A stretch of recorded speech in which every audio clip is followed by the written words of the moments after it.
up, everybody? It's the Digital World Podcast.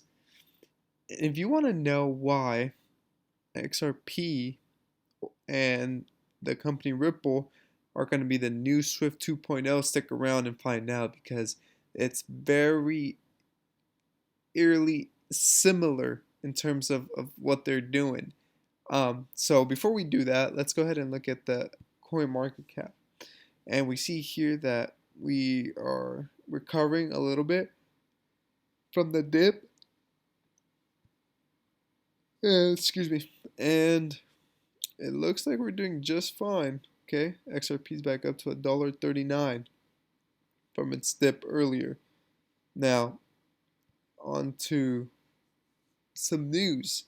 Now, Digital Asset Investor posted this. He said, remember when they intentionally launched Bitcoin futures to bring discipline to the market? They're about to bring discipline to Doge. Write it down. And so apparently the CME said that they're going to launch the Dogecoin futures. Okay, so essentially I know Christopher Giancarlo was talking about creating Bitcoin futures during the Trump administration to rein in the Bitcoin price. Okay, and that's the whole intention between the futures. It was made specifically for that. Now it seems like the same will be done with Doge. Okay, Crypto Eddie. And I agree with this sentiment here. She says a long game explosion in play if you pay attention because the Western media does not pick it up. First the rails, followed by ODL with XRP. Now here's the thing. It's I've been saying that by the time everything happens and people realize what has taken place, it's gonna be too late. It's gonna be too late. And in yesterday's video, I played a short clip in which a gentleman said that the M1 money supply was discontinued. So now the public can't see how much money is in circulation. Now, that begs the question, are we currently in the transition of the Great Reset? And I absolutely think, yes, we are. It's happening right before our own eyes, except we're not aware, like, we're not seeing all the moves behind the scenes. But we can for sure see that there is a shift taking place beneath our feet. And we know this. And there's going to be that watershed moment that I keep talking about, that individuals will realize what has happened. But by the time they do, it's going to be too late. And I think that by Coinbase direct listing on the NASDAQ, that set the precedent of what's happened. There's a video of Peyton Manning who was talking about the fact that Coinbase its direct listing changed the financial landscape. And he said people will get left behind if they don't get up to speed with what's happening. And he's absolutely right. And here's where the comparison with Swift comes with Ripple and XRP. It says Ripple technology integrates 7,000 companies, 41 banks, and over 1,000 public organizations. Wow. And this all as of May 2021. And we know that Swift has over 10,000 partnerships with financial institutions, corporations, banks, central banks, and the whole lot. Okay? So this is very interesting, and it's going to be explosive once this gets going. Now today I want to show you this digital currency wars. And you've probably heard it a lot from many individuals. And here I'm going to go ahead and play you a few short segments of this. Commercial banks. That, as I understand it, the way the digital currency is structured, Chinese commercial banks are in the middle of it, and they have an interest in doing business in the United States. And so at some point we need to think about SWIFT. Okay, here we go. The Society for Worldwide Interbank Financial Telecommunication has resulted in the theft of $3 billion from commercial banks based in Germany, Saudi Arabia, and the UAE. So the old system just isn't cutting it anymore. And unfortunately, the trajectory of that is that it's just going to keep on getting worse and worse and worse. And so, yes, we see China with the yuan, but the competitiveness of the US dollar is a matter of national security, and we have to take this seriously and continue to innovate. Secretary Summers, are you suggesting that the U.S. create our own digital currency, or just that we work on SWIFT, we stick to our current system, but make SWIFT less vulnerable to cyber threats?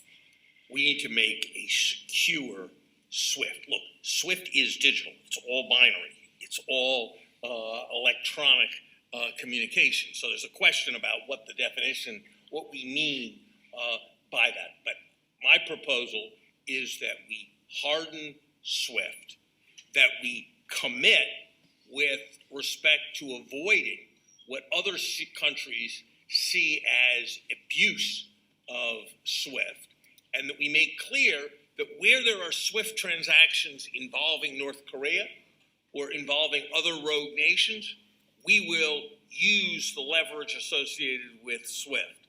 We tend to think of the only things that are provocative to the Chinese as our naval forces or military exercises.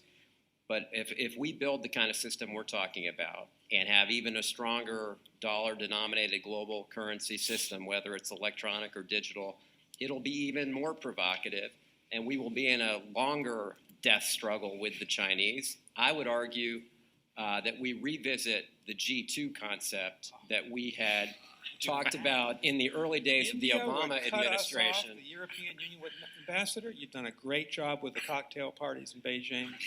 I'd like to hear from Secretary Carter. We can't let stand the Chinese using this currency issue as a way of making inroads into what has traditionally been a strength of ours. While we may try to shore up. So I find it very interesting how first they're discussing, right, the SWIFT system and how they need to innovate it because it's too old, it's not functional anymore. They need a new secure system so that billions of dollars are not lost, and to keep up pace with the innovation that's happening with technology. Now, I think that's a very good point. I mean, we're seeing it now. Okay, where it has been hacks to the SWIFT system. And it's interesting how this narrative here, even though this is just the simulation, of digital currency wars, it still very much applies to everything that's happening. Now, another thing is they keep talking about the Chinese and how they are, about not losing that competitive edge with the US dollar as the world reserve currency. That's another interesting point. And here, I highlighted this before and I'll highlight it again. I think this is why Gary Gensler is here to be at the SEC. Check it out. Others by digital currency. Well, we have been leapfrogged by others by digital currency, by digital Chinese currency. Why? Because frankly, our central bank has been slow, and there's an appointment coming in January of 22. The president's got to decide whether to change over who's leading the Federal Reserve. The Federal Reserve runs our payment system, and I think we need to move that Federal Reserve into the modern era. What about in 5 minutes if we hear that? He said the Federal Reserve runs our payment system, and we need to move it into the modern era. Can you tell me who's on the Federal Reserve Payments Task Force? Yeah, that would be Ripple. And Ripple and its native token XRP have created the ledger, the XRP ledger. That it's a gift that's been given as a gift to the world. Okay, so that's very key, very, very key. And I would definitely, there's no coincidence. There's no coincidence that this is happening and taking shape. And I think this is why Gary Gensler is here, is because he's going to put that to the forefront. Okay, and I'm going to finish this video off with this, with the highlights of what they talk about. Okay, here we go. The way that I'm going to you to call a meeting every time something important happens. Thank you. Here is the way that I'm going to summarize what I will read out to the president. Per the Secretary of State's recommendation, that there will be a POTUS call to President Xi. We're going to talk about new avenues for cooperation. We need a strategy to, one, modernize our SWIFT system. I think the word was harden from cyber attack, from the North Koreans in particular.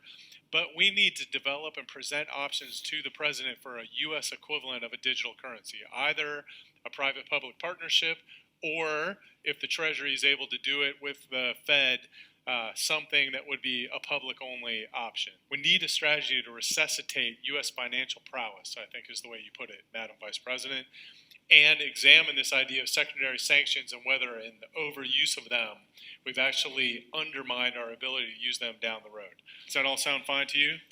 Thank you very much. Okay, and the meeting is... Okay, and that will do it. So keep in mind, everything that's going on is... it's crazy how it's been simulated in such a way, and it's important to pay attention to these small details. Hope this episode has brought you some value. Has brought you some value. Like and subscribe. Leave a comment below. Let me see what you think. What does this bring to? What kind of ideas? What kind of thoughts does it bring to you? Because it's crazy. It's happening, and I think that the Federal Reserve Payments Task Force, including Ripple, is a big advantage in this, role that Gary Gensler played here. He's looking to innovate the Federal Reserve and its payment system. It's the Digital World Podcast, and I'll see you in the next episode.